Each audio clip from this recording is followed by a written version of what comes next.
Từ đây vùng mai bóng ôn này ngày đi thì mà đại dương mùi nâu lại một hay lỡ to chứ từ cung ốc này mà nó tới thời giờ này mùi tục đạn clam sọc nhung cái hào clam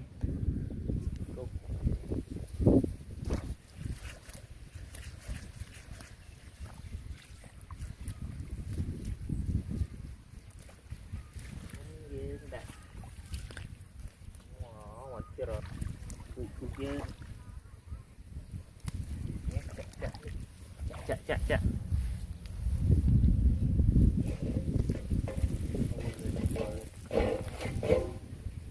bermain ngoan lắm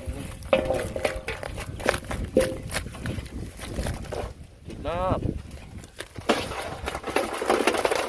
từ đích dương cho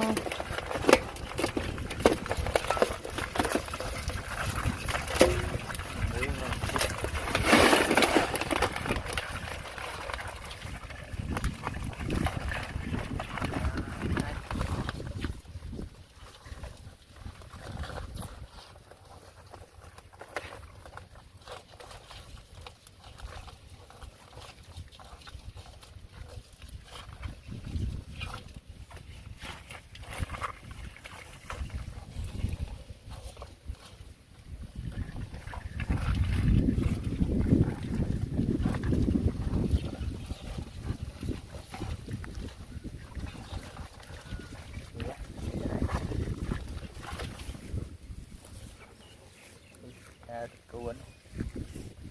lại bây giờ lò mà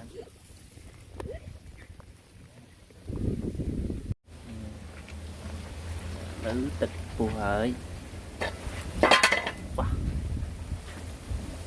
rồi chọc đầu mình đạn ví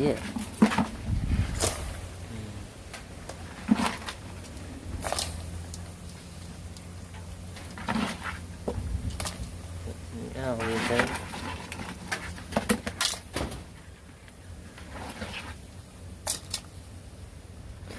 ini có ngò đấy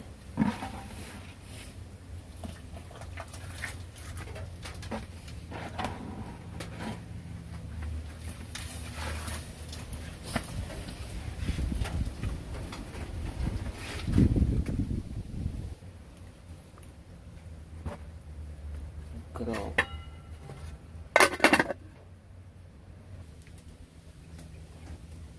mới sẽ nữ